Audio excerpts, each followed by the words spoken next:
All right, well, forget about whether these U.S. warships stop an Iranian convoy in its tracks. I want you to meet today the U.S. senator who says we better stop this Iranian nuclear deal in its tracks. Kelly Ayotte says that if Iran is going to be this blatant, there is no excuse for us being this stupid. Welcome, everybody. I'm Neil Cavuto. And what are those Iranian ships bringing to Yemen? And if it is weapons for rebel fighters, do we then board them? So far, the administration is not saying, but Senator Kelly Ayotte sure is. She's here in a moment. First to Jennifer Griffin on Arabian Sea tensions that are rising by the moment. Jennifer. Neil, state-run television in Saudi Arabia announced within the last few hours that it is halting airstrikes over Yemen. It is not clear if this was in response to a call for a ceasefire by the Iranian President Hassan Rouhani, who, in terms of the U.S. aircraft carrier trailing that suspected Iranian weapons convoy, Fox News has learned from a senior U.S. defense official that the White House is, quote, not even close to making a decision about boarding and conducting a search of the Iranian vessels. We continue to have concerns about Iran's support for the Houthis, including supplying them with military equipment. The atmosphere at sea remains tense off the coast of Yemen in this high-stakes game of brinksmanship. The aircraft carrier USS Theodore Roosevelt has entered the Gulf of Aden, we're told, and is now shadowing the Iranian convoy and launching aircraft, including F/A-18 Hornets, to fly manned reconnaissance over the 9 ships in the Iranian convoy suspected of carrying weapons to Houthi rebels in Yemen being escorted by Iranian warships. There are now a total of 9 U.S. Navy warships and 3 support ships operating in the area stretching from the southern Red Sea to the Arabian Sea. The U.S. warships are enforcing a UN arms embargo against Yemen passed by 14 nations, excluding Russia last week. The Iranians deny that their convoy contains weapons. Nuclear negotiations resume in Geneva today as this military standoff between U.S. and Iranian warships is brewing in the waters off Yemen, and it serves as the backdrop to this fast-moving story, Neil. Jennifer Griffin at the Pentagon, thank you very, very much. So after this showdown, time to just shut the entire deal down? To New Hampshire Republican Senator Kelly Ayotte. First off, Senator, before we get to the deal, do you know whether we have the authority in presumably international waters to board a ship or a series of vessels we suspect might be bringing arms to a country? Well, I think the fact that there's a UN resolution that prevents these arms to going to the Houthis in Yemen gives us authority to do that. But you would think that if Iran has said that they don't have any military equipment on these vessels, then they wouldn't mind if we boarded and they'd invite us on board to show us that there aren't in fact any arms. But the fact is that we know Iran is arming the Houthis. We know that it's undermining our interests. In fact, we had to leave Yemen. And then who's the big winner? Al-Qaeda in the Arabian Peninsula, which is centered in Yemen, which is dangerous to us and, of course, the world. And I think it highlights, Neil, the problem we have in these negotiations. All this has been off the table. Iran's activities, state sponsor of terrorism, has been off the table. Isn't that absurd? Here we are in this potential confrontation leading to Yemen, and yet it's not being discussed at all in the context of these negotiations, and we're not using our leverage in those negotiations to get them to stop this kind of behavior. Are you surprised that they're even doing this or behaving like this when the deal isn't a signed and done one by any means, as you pointed out, Senator, that even if they were to pull these kind of stunts, assuming they are sending military equipment here, I mean, they've got a convoy of ships, they're not sending shredded wheat. And This is unprecedented, this number of ships, I'm told. Leaving that aside, isn't it just better, if you're going to do this kind of thing, to do it after you've signed a deal? Well, I think it shows you how emboldened Iran is. And you hear the Iranian leaders talking, the supreme leader, talking about the fact that they're expecting immediate sanctions relief. I think it shows you that they think that they have our ticket in all this. And the president's response is, oh, we'll just send Secretary Kerry in there to be more creative with our negotiations. Well, I think it's time for us to really stand up for our interests, and that has to be to really put it to the Iranians, you stop this right away, or we aren't going to have an agreement. In fact, we'll ratchet up sanctions again, and then with what's happening with the price of oil, we know that it's hurting their economy. But the fact that this isn't even on the table is absurd when you think about it. You know, Senator John McCain looked at this overall situation and this obviously escalating international incident between our countries and said it was very obvious to many of us that this did not have to happen, quoting Senator McCain.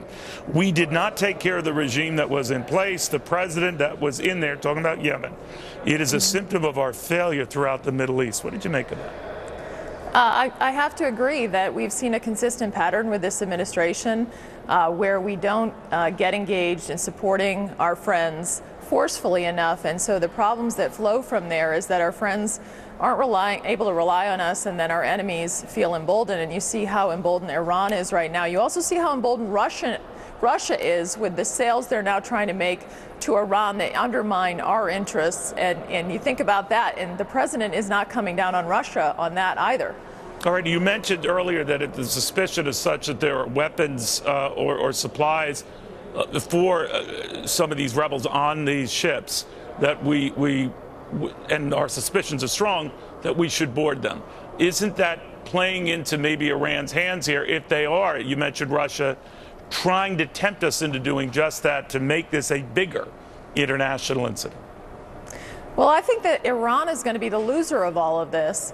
I mean, you had obviously Saudi Arabia and a number of other Gulf nations allied to try to assist the government in Yemen. Right. And so we have a lot of friends on our side on this. I think we could alienate them and show them for what they are, the largest state sponsor of terrorism in the world right now.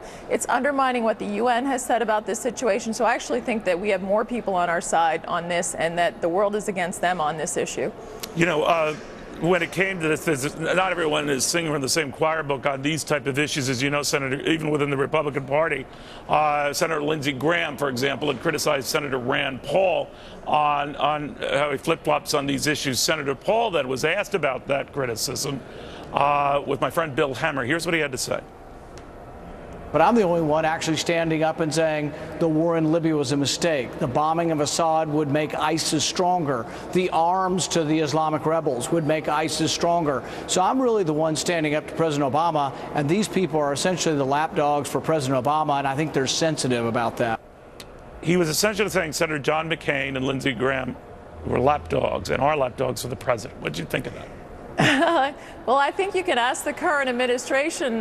They've been some of the strongest critics for the failed foreign policy of this administration. And I know one thing about all three of my colleagues there. They all agree that Barack Obama should no longer be commander-in-chief. So I think that, but as I look at Senator McCain, Senator Graham, they have been some of the strongest voices on foreign policy and for America's role in the world.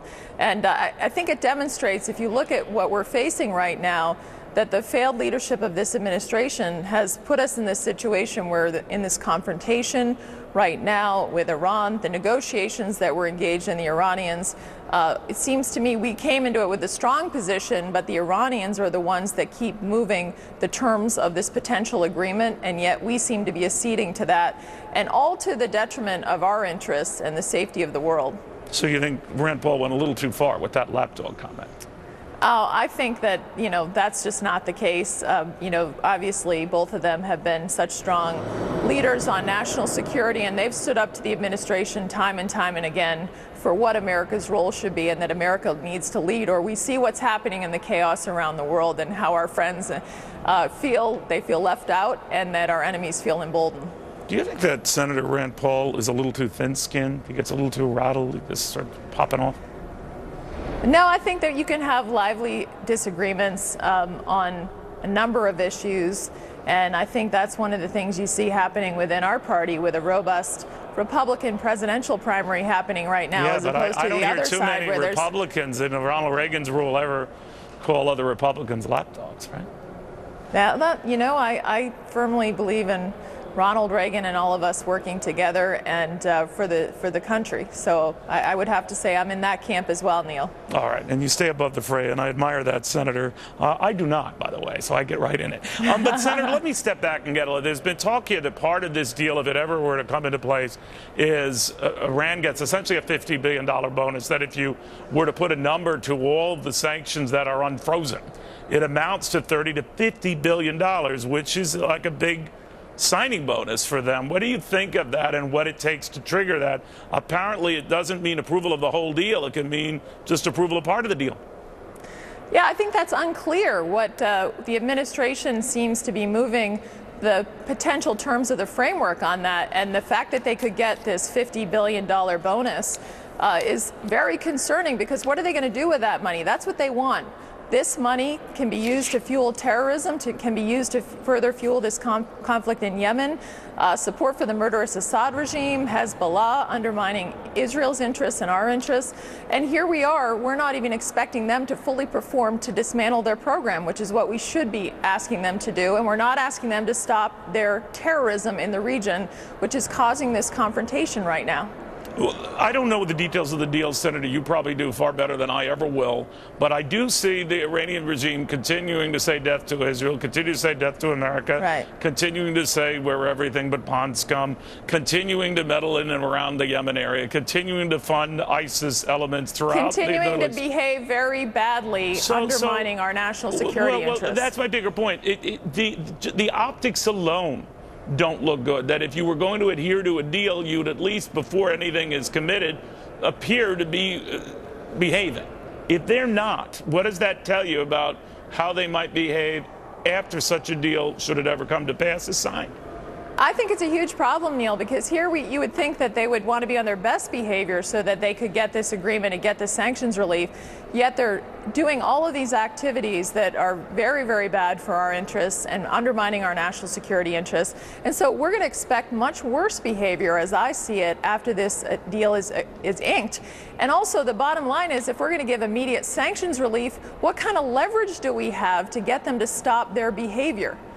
Now, the argument against Republicans on these type of issues, Senator, as I'm sure you've heard, and it was made at Senator John McCain, it was when he was running, it was made since with the comments he's had, that the Republicans seem to be itching to get involved in another, conflict in the Middle East. How would you disavow Americans of that notion that you, your colleagues, want a conflict in the Middle East, think that Americans should be once again involved knee-deep in the Middle East? What do you say? I think that is completely false, because what we see is I see what's happening in the Middle East potentially drawing us further into conflict. So let me give you an example, Neil. We did not leave a follow-on force in Iraq, and now you see what happens with the vacuum created with ISIS. So then we have to send our men and women over in uniform to help that situation. And had we left the follow-on, I think the situation would be a lot more stable there. So our view is this: if you engage earlier and with all the tools on the table, including your diplomatic skills and engagement, then you actually avoid conflict. Because right now, as you look at what's happening around the world, there is much more potential for conflict with what the Obama administration has been doing in leading from behind and not engaging with our friends, and really pushing and being strong against our enemies and those who are trying to act against us. All right, real quickly, you're one of the few senators not running for President of the United States at this moment. They all seem to be preoccupied. But your name comes up a lot, Senator, as vice presidential candidate, as a running mate. Would you ever be open to that?